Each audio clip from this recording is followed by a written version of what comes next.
आज आपण एकदम पातळ दुधापासून फक्त 15 मिनिटात घट्ट असं दही बनवणार आहोत, तेही कुकरमध्ये। जनरली जी पद्धत आहे ओव्हरनाईट दही ठेवण्याची दही लागण्यासाठी, पण आज आपण फक्त 15 मिनिटात कुकरमध्ये एकदम घट्ट असं दही बनवणार आहोत। यासाठी आपल्याला सगळ्यात पहिल्यांदा इथे मी 1 कप दूध घेतलेलं आहे। या दुधाची जी क्वांटिटी आहे तुम्ही तुमच्या इच्छेनुसार कमी जास्त करू शकता। हा मी मोठा कप घेतलेला आहे। यामध्ये आपले जे चहाचे कप असतात ते 2 कप यामध्ये बसतात। सो अशा प्रकारे जर तुम्ही त्या कपाने मापायला गेला तर तुम्हाला 2 कप दूध घ्यायचं आहे। त्याच्यानंतर तुम्हाला दिसत असेल बघा, हे खूप असं पातळ दूध आहे। कधी-कधी काय होतं, दूधवाला आपल्या घरी दूध देऊन जातो, पण ते कधी-कधी खूपच पातळ असं त्याचं दही बिलकुल असं लागत नाही। सो याच पातळ दुधापासून फक्त 15 मिनिटात दही कसं लावायचं हे आज आपण बघत आहोत। तर यासाठी आपल्याला काय करायचं आहे, तर या दुधामध्ये जे एक्स्ट्राचं पाणी आहे ते आपल्याला काढायचं आहे। सो सगळ्यात पहिल्यांदा हे दूध आपल्याला उकळवून द्यायचं आहे 2 ते 3 मिनिटे। सो आता हे उकळायला सुरुवात झालेली आहे। आता आपण ही बाजूला ठेवत दुसरी रेसिपी करत आहोत, म्हणजे या रेसिपीचा अर्धा पार्ट करत आहोत। याच्यासाठी इथे मी 2 मातीचे मडके घेतलेले आहेत। छोटे छोटे आहेत, तुमच्याकडे जर मोठे असतील तर तुम्ही ते मोठे घेऊ शकता। तुम्हाला वाटत असेल की हे संक्रांतीचे मडके आहेत, तर नाही, हे पक्के भाजलेले मडके आहेत। तुमच्याकडे जर संक्रांतीचे असेल ते घेऊ शकता, पण ते कच्चे मडके असतात त्यामुळे त्याला वास येतो। हे मी पक्के मडके भाजलेले मडके घेतलेले आहेत। अशा प्रकारे याच्यानंतर आपल्याला 2 चमचे दही घ्यायचं आहे। हे दही घेताना तुम्ही पातळ दही घेऊ शकता किंवा घट्ट असं घेतलं तरीही चालेल। त्याच्यानंतर हे आपल्याला फेटून घ्यायचं आहे, जेणेकरून त्याचा एक आपल्याला स्मूथ अशी पेस्ट तयार झाली पाहिजे। त्यामध्ये बिलकुल गाठी नाहीत राहिल्या पाहिजे। अशा प्रकारे तुम्हाला ते फेटून घ्यायचं आहे। तुम्हाला दिसत असेल खूप स्मूथ असं हे दही तयार झालेलं आहे।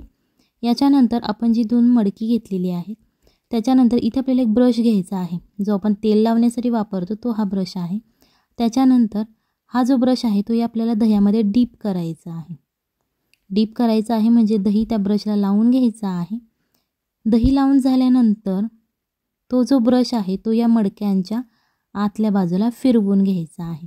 उद्देश असा आहे की हे जे दही आहे ते सगळ्या मडक्याच्या आतल्या बाजूला लागलं पाहिजे, जेणेकरून आपलं घट्ट दही लागण्यास मदत होते। जर तुमच्याकडे असं मातीचं मडकं नसेल आणि जर तुमच्याकडे स्टीलचं एखादं भांडं असेल, तुम्ही त्यातसुद्धा हे घट्ट दही लावू शकता 15 मिनिटात। तर तुम्हाला वाटत असेल की जे आपल्याकडे स्टीलचं किंवा जर्मलचं कोणतंही भांडं असेल त्याच्यासुद्धा आतल्या बाजूने असं लावायचं का, तर नाही, कारण हे मातीचं मडकं असल्यामुळे ते पाणी शोषून घेतं। स्टीलच्या भांड्यामध्ये तशी काही प्रोसिजर आपल्याला करायची नाही। अशा प्रकारे आता आपलं हे दही लावून झालेलं आहे। हे आता आपण साईडला ठेवणार आहोत।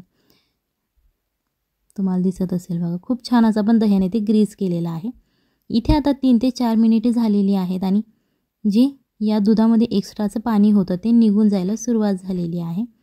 दुधाची क्वांटिटी कमी झालेली तुम्हाला दिसत असेल।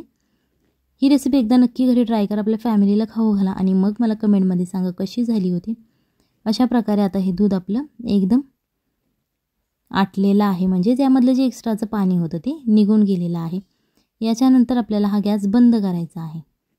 जेव्हा तुमचं दुधातलं पाणी निघून जातं तेव्हा आपल्याला गॅस बंद करायचा आहे। जर तुमचं दूध याच्यापेक्षा पातळ असेल तर तुम्हाला 5 ते 6 मिनिटाचा वेळ लागू शकतो। याच्यानंतर यामध्ये आपल्याला 1 चमचा दही टाकायचा आहे, पण हे दही टाकताना गॅस पूर्णपणे आपल्याला बंद करायचा आहे आणि त्याच्यानंतरच हे दही आपल्याला यामध्ये घालायचं आहे। दही घालून झाल्यानंतर हे छान असं मिक्स करून घ्यायचं आहे, जेणेकरून यामध्ये कुठल्याच गाठी राहणार नाही। त्याच्यानंतर हे जे दूध आहे ते आपल्याला थंड करायचं आहे। थंड म्हणजे रूम टेम्परेचरला जसं असं तसं करायचं आहे आणि त्याच्यानंतर परत 1 चमचा आपल्याला यामध्ये दही घालायचं आहे। जर तुम्ही चॅनलवरती नवीन असाल तर चॅनलला सबस्क्राईब करा, जेणेकरून येणाऱ्या नवनवीन व्हिडिओजचे अपडेट तुम्हाला लगेच मिळतील। याच्यानंतर हे आता आपण छान असं दही यामध्ये मिक्स करून घेतलेलं आहे। जास्त वेळ लागत नाही दही बनवण्यासाठी, फक्त 15 मिनिट आपण बनवू शकतो। कारण अचानक आपल्या घरी पाहुणे येतात किंवा आपण एखाद्या दिवशी दही लावायचं विसरून जातो, तेव्हा आपण काय करायचं। सो अशा प्रकारे तुम्ही 15 मिनिटात लागणारं दही बनवू शकता।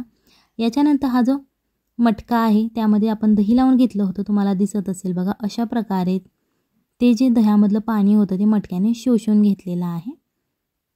तुमच्याकडे जर एखादा मातीचं कुल्हड असेल तुम्ही त्यातसुद्धा लावू शकता, किंवा एखादं मातीचं भांडं असतं भाजी बनवण्याचं त्यातसुद्धा तुम्ही लावू शकता। तुम्हाला दिसत असेल मी 1 कप सुरुवातीला दूध घेतलं होतं, त्याची क्वांटिटी किती झालेली आहे, कारण त्यामध्ये एवढं सारं पाणी होतं ते आपण आटवून घेतलेलं आहे। सो जे शिल्लक राहिलेलं दूध आहे ते आपल्याला या मटक्यामध्ये ओतून घ्यायचं आहे. अशा प्रकारे ही थोडीशी जागा ठेवून आपल्याला दूध ओतायचं आहे. काटोकाट भरायचा नाही, नाहीतर ते सांडलं जाईल. त्याच्यानंतर एक ॲल्युमिनियम फॉईलचा चौकोनी शेपचा आपल्याला एक पीस घ्यायचा आहे आणि त्याच्यानंतर हे जे मडक्याचं तोंड आहे ते अशा प्रकारे आपल्याला या पेपरने बंद करायचं आहे, जेणेकरून ही जी ॲल्युमिनियम फॉईल आहे आतली गरमी बाहेर येऊन देत नाही, जेणेकरून आपलं दही लागण्यास मदत होते लगेच. सो अशा प्रकारे ही पेपर फॉईल लावून झालेली आहे. हे साईडला ठेवूया थोडा वेळ. त्याच्यानंतर आपल्याला इथे कुकर घ्यायचा आहे. जर तुमच्याकडे कुकर नसेल तुम्ही पातेल्यामध्ये केलं तरीही चालेल, काहीच प्रॉब्लेम नाही. त्याच्यानंतर यामध्ये 1 ते 2 ग्लास पाणी ओतायचं आहे. हे पाणी आपल्याला सगळ्यात पहिल्यांदा गरम करायचं आहे. याच्यानंतर ही जी प्लेट आहे अशा प्रकारची होल्सवाली ती तुम्ही यामध्ये घालायची आहे, जेणेकरून ती रेसिपी करायला आपल्याला सोपं जाईल. तुमच्याकडे जर नसेल तर तुमच्याकडे एखादी प्लेट असेल ती तुम्ही पालती ठेवली तरीही चालेल. पाणी उकळून झाल्यानंतर तुम्हाला दिसत असेल पाणी छान असं उकळायला लागलेलं आहे. त्याच्यानंतर हा जो मटका आहे तो आपल्याला याच्यावरती ठेवायचा आहे. बरोबर तुम्ही मधोमध ठेवू शकता. हा मी खूप मोठा कुकर घेतलेला आहे. जर तुमच्याकडे बारीक असेल तुम्ही बारीकसुद्धा घेऊ शकता. फक्त तुमच्या मडक्याच्या आकाराचा पाहिजे, आकारापेक्षा मोठा. त्याच्यानंतर शिट्टी काढून घ्यायची आहे. लक्षात ठेवा शिट्टी काढायची आहे आणि 15 मिनिटे तुम्हाला असंच मध्यम आचेवरती कुकर ठेवायचा आहे. त्याच्यानंतर कुकर 15 मिनिटानंतर लगेच उघडायचा नाही, तो थंड होऊ द्यायचा आणि मगच उघडायचा आहे. तुम्हाला दिसत असेल बघा. हा मी 15 मिनिटानंतर थंड होऊन दिला आणि मगच उघडलेला आहे. फक्त थोडीशीच आता यामध्ये वाफ शिल्लक आहे. सो तुमच्या हातालासुद्धा भाजणार नाही आणि वाफ लागणार नाही तुम्हाला गरम गरम. जेव्हा हे मडकं तुम्ही कुकरमधून बाहेर काढतात त्याच्यानंतरसुद्धा ह्याला थंड होऊ द्यायचं आहे.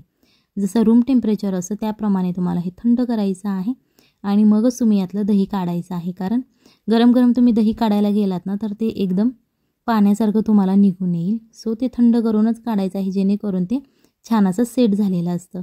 अशा प्रकारे हे दही तुम्ही नक्की घरी बनवा, एकदा ट्राय करा आणि मग मला कमेंटमध्ये सांगा कशी झाली होती.